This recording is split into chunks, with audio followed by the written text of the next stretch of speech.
लेकिन इन सारी विचारधाराओं को समझने से पहले दो शब्द, एक शब्द है लेफ्ट जिसको हिंदी में कहते हैं वाम, एक है राइट जिसको बोलते हैं दक्षिण।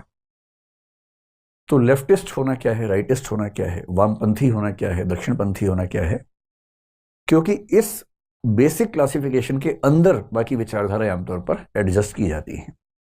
जैसे मार्क्सवाद है, समाजवाद है, ये सब लेफ्ट की विचारधाराएं हैं। फासीवाद है, नाजीवाद है, ये सब राइट की विचारधाराएं हैं। कुछ विचारधाराएं सेट नहीं हो पाती इसमें, वो दुविधा है, लेकिन मोटे तौर पर हम सभी विचारधाराओं को लेफ्ट और राइट के अंदर क्लासीफाई कर लेते हैं। इसलिए बेहतर है कि हम शुरुआत यहीं से करें कि लेफ्ट क्या है और राइट क्या है। और राजनीति को हल्के में नहीं लेना है, समझना है चीज़ों को। तो जितने भी आपके संदेह बीच में हो तुरंत सवाल पूछिए और हम एक मुकम्मल पहचान बना के चलेंगे। आप में से कितने लोगों को अपने बारे में पता है कि अब लेफ्टिस्ट है कि राइटिस्ट हैं? क्या कुछ लोग ऐसे हैं? लेफ्टिस्ट कितने लोग हैं आप में से? 3 4। और आप में से राइटिस्ट लोग कितने हैं? 2 हैं, 3 हैं। बाकी सब मतलब थोड़ा बैलेंस कर लेते हैं। और कितने ऐसे हैं जो सोच रहे हैं कि ये होता क्या है? ये तो बाद में बताऊंगा, पहले पता तो लगे कि होता क्या है। कई लोग ऐसे भी तो होंगे। तो अभी क्लास के अंत में फिर से मैं आपसे पूछूंगा कि आप में से कितने लेफ्टिस्ट हैं, कितने राइटिस्ट हैं। हो सकता है उस समय तक क्लैरिटी आपको थोड़ी सी बेहतर हो जाए, ठीक है? तो अपना छोड़िए, ये बताइए कि अगर मैं आपसे पूछूं कि भारत के राजनीतिक दलों में से कौन कौन से दल राइटिस्ट हैं, तो आप किस किस पार्टी का नाम लेना चाहेंगे? जिसका मन करे हाथ खड़ा करे और बोले। राइटिस्ट यानी कि दक्षिणपंथी दल अगर कोई है भारतीय राजनीति में तो कौन सा है? हाँ बताइए। बीजेपी है, ठीक है। भारतीय जनता पार्टी ना? बीजेपी तो हो गया, एक तो हो गया। शिवसेना राइटिस्ट पार्टी है, ठीक है। और कोई? MNS, महाराष्ट्र नवनिर्माण सेना, ठीक है। अच्छा, प्रेजेंट में जिसकी गवर्नमेंट होती है वो राइटिस्ट ही माना जाता है? अच्छा, जो सरकार के खिलाफ होता है उसको हम लेफ्टिस्ट मान लेते हैं जनरली? नहीं, आपका नहीं, मतलब जनरली आपका मानना है कि जो सरकार के खिलाफ है वो लेफ्टिस्ट हो जाता है, जो सरकार में है वो राइटिस्ट हो जाता है। हाँ, एक बहुत सामान्य रूप से ऐसी संभावना पे सोचा जा सकता है। हालांकि उस केस में हमें यह मानना पड़ेगा कि चीन की सरकार दक्षिणपंथी है। वैसे तो चीन की सरकार के बारे में सच में चीन को भी नहीं पता कि क्या सरकार है। भारत में एक नेता हुए थे सीताराम केसरी, आपने शायद नाम सुना होगा, कांग्रेस के अध्यक्ष रहे कुछ समय। उन्होंने चीन को आप पता ना चाइनीज कम्युनिस्ट पार्टी कहते हैं कि चाइना कम्युनिस्ट कंट्री, ऐसा कई लोग मानते हैं। चाइना भी मानता है, क्लेम भी करता है। तो एक बार सीताराम केसरी ने एक इंटरव्यू में बड़ी अच्छी बात कही। उन्होंने कहा कि चीन की कम्युनिस्ट सरकार जो है ना वो DTC की बस जैसी है।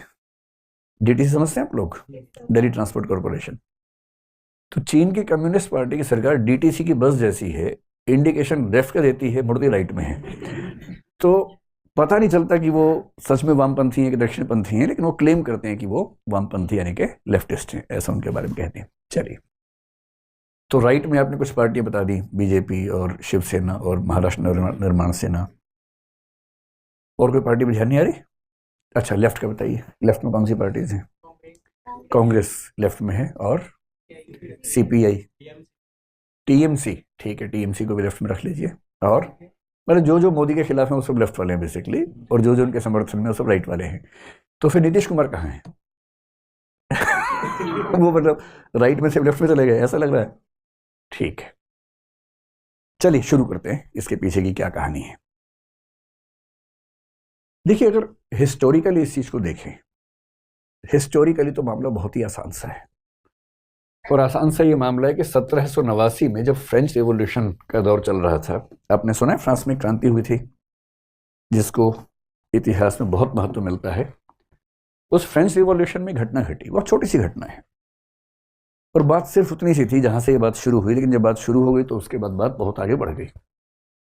बात ये थी कि नेशनल असेंबली की बैठक चल रही थी, और नेशनल असेंबली की बैठक में जो बीच में थे वो तो जो चेयरपर्सन थे, प्रेसिडेंट थे, या किंग मान लीजिए, वो थे। उस समय फ्रांस में माहौल ऐसा था कि उनके समर्थन और विरोध में तलवारें खिंची हुई थी। जब ऐसा माहौल होता तो जो एक तरफ के लोग हैं चाहते कि एक साथ में बैठे, गुटबाजी जो चरम पे होती है, घर तक में ऐसा होता है, परिवार तक में ऐसा होता है, तो वहां भी ऐसा होता था।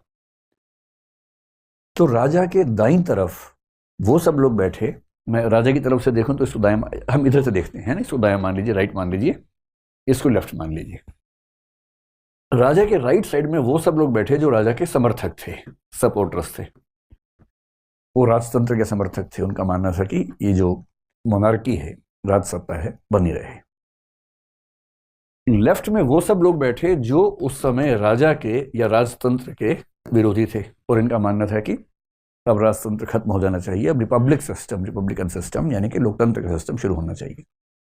रिपब्लिक का मोटा मोटा मतलब ऐसा लोकतंत्र जिसमें जो राज्य का प्रमुख है वो भी चुना जाता है। जैसे इंग्लैंड रिपब्लिक नहीं है, अमेरिका है, भारत है, क्योंकि हमारे यहाँ राष्ट्रपति, उनके यहाँ भी राष्ट्रपति अमेरिका में भी चुना जाता है। जबकि इंग्लैंड में आप देखेंगे कि जो किंग है वो किंग ही है। तो जहां हेड ऑफ स्टेट भी इलेक्टेड हो उसको बोलते हैं रिपब्लिकन सिस्टम, और फ्रांस में रिपब्लिकन सिस्टम की डिमांड उस समय होने लगी थी।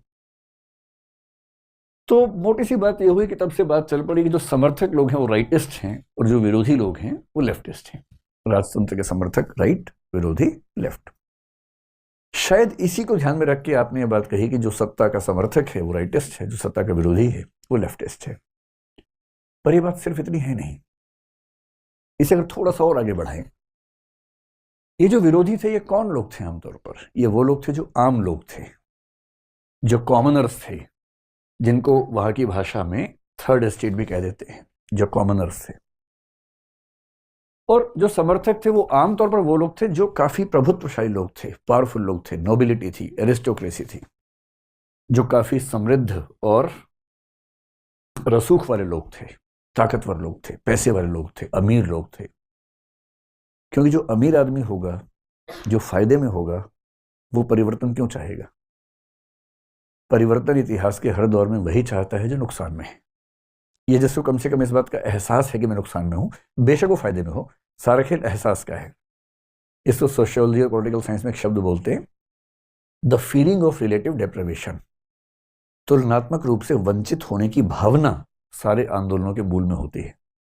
अगर कोई आपको रियलाइज करवा दे कि आप वंचित हैं, बेशक आप वंचित ना हो, बस रियलाइज करवा दे, तो आप आंदोलन करने लगेंगे। और यदि आपको रियलाइजेशन है कि आप फायदे में हैं, तो आप आंदोलन कभी नहीं करेंगे। एक सामान्य सी बात इतिहास में देखी जाती है। फिर देखा गया कि समर्थकों में जितने लोग क्लर्जी में थे, क्लर्जी का मतलब है जो चर्च के समर्थक है, धार्मिक लोग हैं, चर्च के लोग हैं बेसिकली, जो चर्च के लोग थे वो भी आमतौर पर राजतंत्र के समर्थन में थे, क्योंकि चर्च और राजतंत्र के बीच में एक अच्छा खासा सिस्टम बना हुआ था। और जो विरोधी लोग थे उनको चर्च की सपोर्ट नहीं थी, तो हम कह सकते हैं कि चर्च की सपोर्ट इस तरफ प्रायः नहीं थी। तो हम कह सकते हैं कि धार्मिक लोग आमतौर पर समर्थकों में थे, जो धार्मिक नहीं थे या धर्म से दूर थे वो आमतौर पर विरोधियों में शामिल हो गए थे। जब कोई आंदोलन होता है तो 2, 4, 5, 10, 20 लोग समझते हैं उसकी गहराई, बाकी लोग तो माहौल बनाते हैं। उनको बस बदलाव चाहिए, उनको ये नहीं पता बदलाव से क्या होने वाला है, कैसे होगा। तो इसी को एक शब्द में और कह दें कि जो विरोधी हैं उनको बोलते हैं प्रो चेंज, कि चेंज होना चाहिए, बदलाव होना चाहिए। और ये जो लोग थे ये थे स्टेटस कोइस्ट। स्टेटस को एक शब्द है पॉलिटिकल साइंस में, स्टेटस को का मतलब है यथास्थिति, जैसी स्थिति है बनी रहे। तो स्टेटस को में जो यकीन रखते हैं उनको बोलते हैं स्टेटस कोइस्ट, और विचार को बोलते हैं स्टेटस कोइज्म, यानी कि यथास्थितिवाद। जो है रहने दो, चेंज मत करो, बदलाव मत करो, परेशान मत करो। 2-3 मीटिंग्स ऐसी हुई। पहले मीटिंग्स हुई नेशनल असेंबली की, फिर हुई कॉन्स्टिट्यूएंट असेंबली की, और उसमें ये मोटा मोटा खाका बना रहा कि चेंज के समर्थक, राजतंत्र के विरोधी, आम आदमी, धर्म से दूर रहने वाले लेफ्ट में बैठे, राजतंत्र के समर्थक, समृद्ध लोग, चर्च के समर्थक, यथास्थितिवादी राइट में बैठे। और धीरे धीरे ये मुहावरा फैलने लगा, फ्रांस के बाहर भी फैलने लगा, कि राइट में होने का मतलब ये होता है और लेफ्ट में होने का मतलब ये होता है।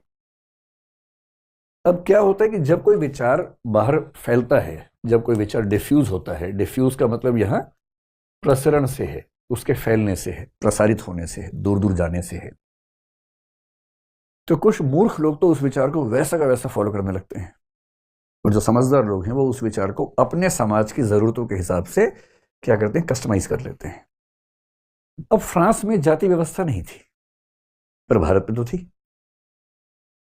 फिर फ्रांस में उस समय रंग भेद का मामला उतना प्रबल नहीं दिखता था, पर अमेरिका में दिखता था।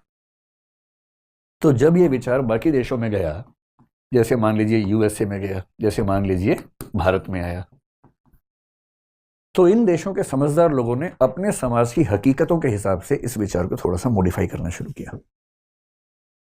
तो क्या हुआ, अब आप सोच के देखिए, यूएस में रंग भेद अगर एक सच्चाई है, तो रंग भेद के विरोधी, और रंग भेद वहां की वास्तविकता बनी हुई थी उस समय, तो रंग भेद के विरोधी आमतौर पर अश्वेत होंगे या श्वेत होंगे, ब्लैक्स होंगे या व्हाइट्स होंगे, ब्लैक्स होंगे, विरोध करेंगे। और व्हाइट्स में से एक बड़ा हिस्सा, सब तो नहीं पर एक बड़ा हिस्सा चाहेगा कि ये व्यवस्था बनी रहे क्योंकि उनको फायदा होता है। तो धीरे धीरे ऐसा दिखने लगा कि जो वहां के ब्लैक्स हैं वो लेफ्ट ओरिएंटेशन में जाने लगे, और जो व्हाइट्स हैं वो राइट ओरिएंटेशन में जाने लगे, क्योंकि बदलाव की भूख उनमें ज्यादा थी जो परेशान थे। सीधी सी बात है, तो हर जगह होगा। फिर अगर मैं 1860s की बात करूं, अमेरिका के दक्षिणी 7 राज्य जो उस समय अमेरिका से अलग हुए थे, गृह युद्ध हुआ था, सिविल वॉर हुआ था, दास प्रथा को लेकर हुआ था। दास प्रथा का समर्थन करने वाले राइट में होंगे और दास प्रथा का विरोध करने वाले लेफ्ट में होंगे। सीधी सी बात है ना। हर देश में ऐसा हुआ। जब बात भारत में आई तो भारत में भी ये हुआ, क्योंकि भारत में गरीबी अमीरी का अंतर जितना था उससे ज्यादा अंतर जाति के स्तर पर था, लिंग के स्तर पर था। जो व्यक्ति जाति वाले आंदोलन में निम्न जातियों, निम्न कही जाने वाली जातियों के पक्ष में खड़े होंगे, उनकी ओरिएंटेशन को क्या मान लिया गया कि वो लेफ्टिस्ट हैं। इसलिए अगर आप समाजवादी पार्टी की बात करें, बहुजन समाज पार्टी की बात करें, इनका दावा क्या है कि हम उन जातियों का नेतृत्व करते हैं जो इतिहास में नुकसान में रही हैं। तो इनकी ओरिएंटेशन कैसी मान ली जाएगी? लेफ्ट मान ली जाएगी। और जो जाति में उन जातियों का समर्थन करेंगे या उन जातियों के वोट बैंक पे बेस्ड होंगे जो परिवर्तन की बहुत भूख नहीं रखती हैं, जो मानती हैं कि जो चल रहा है ठीक चल रहा है, वो राइट हो जाएंगे। सीधी सी बात है ना। तो जाति के आधार पर हमने लेफ्ट राइट का एक मोटा मोटा मुहावरा घड़ लिया। दक्षिण भारत में एक पेरियार नाम के बहुत प्रसिद्ध आंदोलन करने वाले नेता हुए, सेल्फ रिस्पेक्ट मूवमेंट नाम से उन्होंने एक आंदोलन चलाया। वो इतना महत्वपूर्ण आंदोलन है तमिलनाडु के इतिहास में, क्योंकि उन्हीं से द्रविड़ कजगम की शुरुआत हुई, जो आगे चलकर डीएमके और फिर AIADMK सब कुछ वहीं से डेवलप हुआ। कहते हैं कि उनके ऊपर सोवियत संघ की कम्युनिस्ट पार्टी के तौर तरीकों का प्रभाव वैचारिक स्तर पे आ गया था और लेफ्ट ओरिएंटेशन आ गई थी, जबकि वो तो जाति की बात कर रहे थे। फिर महाराष्ट्र में जाति विरुद्ध आंदोलन हुए, बहुत सारे हुए, ज्योतिबा फुले ने भी किया।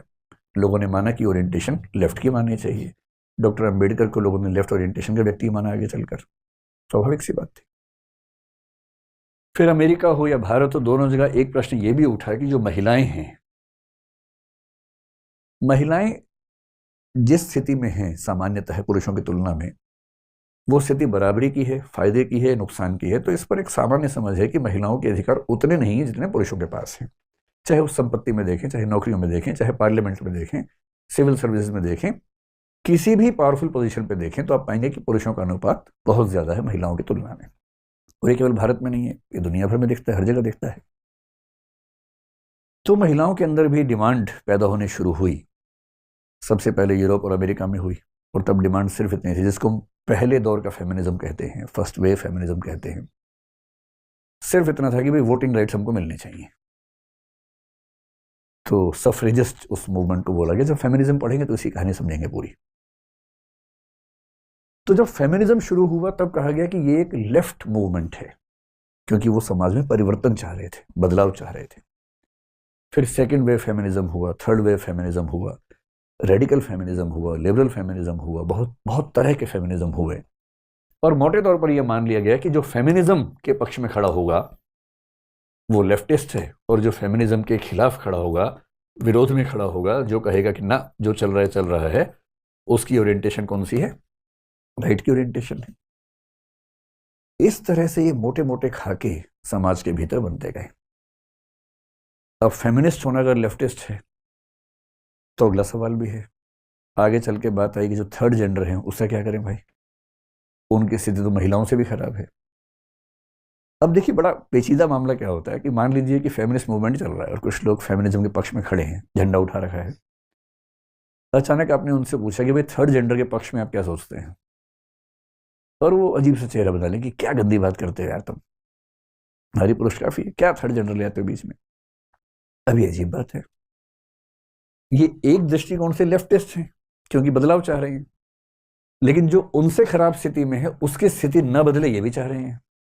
एक ही व्यक्ति एक पर्सपेक्टिव से लेफ्टिस्ट हो गया, दूसरे पर्सपेक्टिव से राइटिस्ट हो गया। और जो कहे कि एलजीबीटी या विशेष रूप से थर्ड जेंडर को अपने हक मिलने चाहिए, सम्मान मिलना चाहिए, वो फेमिनिस्ट की तुलना में ज्यादा लेफ्टिस्ट हो गया। और इसलिए जो जो नए प्रश्न समाज में आते हैं, चाहे वो एलजीबीटी का हो, चाहे थर्ड जेंडर वाला प्रश्न हो, इन सब प्रश्नों के पक्ष में खड़े होने वाला व्यक्ति आमतौर पर क्या माना जाएगा? लेफ्टिस्ट माना जाएगा। और जो इनका विरोध करेगा, जो कहेगा कि ये सब बकवास बातें हैं, अप्राकृतिक है, गलत है, निसर्ग के विरुद्ध हैं, मतलब अनैसर्गिक हैं, उन सबको हम क्या मान लेंगे? राइटिस्ट मान लेंगे। ये मोटा मोटा खाका इस तरह का मान के चलिए। एक बेसिक अंडरस्टैंडिंग हम लोगों की बन गई। जो परिवर्तनों के पक्ष में है और समाज के कमजोर वर्गों की डिमांड्स के पक्ष में है, वो मोटे तौर पर लेफ्टिस्ट है। जो चाहता है कि समाज जैसा है